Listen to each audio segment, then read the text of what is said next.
too. Never lost. Aaron Gore last night killed me. 25 points.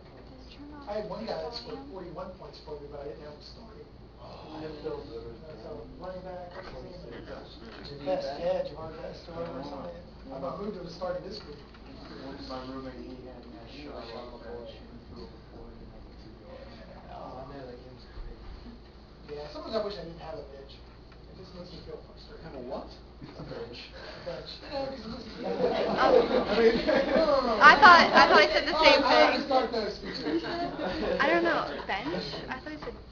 Alright, snowboarding isn't really one of the most popular sports out there. It's not like your everyday traditional sport like football, basketball, or soccer. And most people have heard of snowboarding, but they've never really gotten to know it, or they don't even know where the game came from. One of the great things about snowboarding is its history itself, because it just wasn't one inventor, it was multiple inventors, like average Joe inventors that just like experimented in their garages and stuff and came up with ideas to construct a board that would surf over the snow. And one of the most successful people in doing that in the early stages was Sherman Poppin. On December 25th, 1965, he developed the thing he called the snurper, which was two skis bound together with a rope bound to the front of the nose of the board. And here's an example of this video so you can get more of a better perspective of the snurper. And as you can see, they're just kind of just going down the hill with really no control. So it's kind of an unsafe way.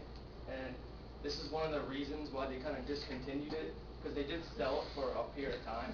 But the goal for the snurper was pretty much go down as far as you could on the mountain, and you couldn't really stop or anything, so you'd either have to jump off or it's kind of like a sled. But after that, two people that really came into the sport as like early stages of pioneers were Jake Burton and Tom Sims. Tom Sims was a big like West Coast surfer, skateboarder kind of guy that he actually traveled. He lived in California in the summertime, and then he traveled over to the east in the wintertime with his family. And he couldn't skateboard or surf in the wintertime because the ocean would be too cold or there'd be snow on the ground on the streets. So he had to find a way to kind of enjoy his hobbies at the same time. So he developed a board, like a snowboard, to kind of go over the snow or surf the snow. And he kind of found some successes in that. And on the other hand, Jake Burton, the founder of Snowboarders Today, which is a big name in snowboarding, Burton Snowboards, grew up with the snurper through childhood, and he rode the snurper in competitions and stuff. And it kind of, since they stopped selling it, he had to kind of find his own way to develop the board, and he actually added a binding towards the back of it, which when you guys saw in the video, they didn't really have control, but when he added like a type of binding to it, he actually found that he could actually turn and manipulate it in a way. And that's what he was kind of the inventor of the binding, which is huge because today that's what we have on snowboards is bindings, so you can actually control the way you want to turn. But both these guys, Jake Burton and Tom Sims, were really regarded as the main pioneers because they really pushed the sport and promoted it in the way that it should be promoted, and they're actually still alive today.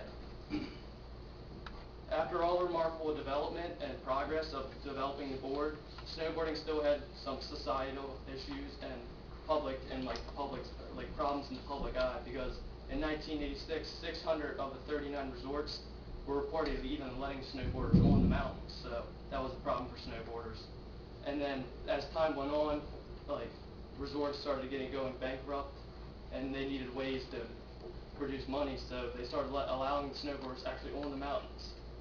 And by that time, it was really starting to progress, and the sport was coming to be more like a popular sport. By 1993, 50 different companies were producing snowboards, so it was starting to grow, and people were really realizing that the sport is actually pretty fun and something to do in the wintertime, other than sit inside and pretty much do nothing. By 1997, ESPN highlighted the first ever snowboarding X Games, and that's still on today, and they have around 5 to 6 different events that you can watch on ESPN around January, February-ish time. A year after that, in 1998, the Nagano Olympics added snowboarding for the first time, and this was huge because it promoted snowboarding on an international level. Today, ESPN X Games and Olympics still broadcast snowboarding events, and this year, in the past winter Olympics, they added snowboarding halfpipe, which Shaun White pretty much won and beat everyone pretty badly. But reason that snowboarding isn't as popular, I feel, is because it came on in the last. It's a sport that progressed over the last 30 years, and it's still in its growing stages.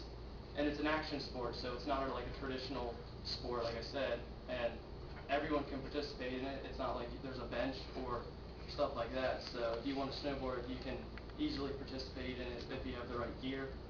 And if you've ever thought about snowboarding, then I seriously recommend it because it's a great sport and everyone can participate in it and it's fun to enjoy with others.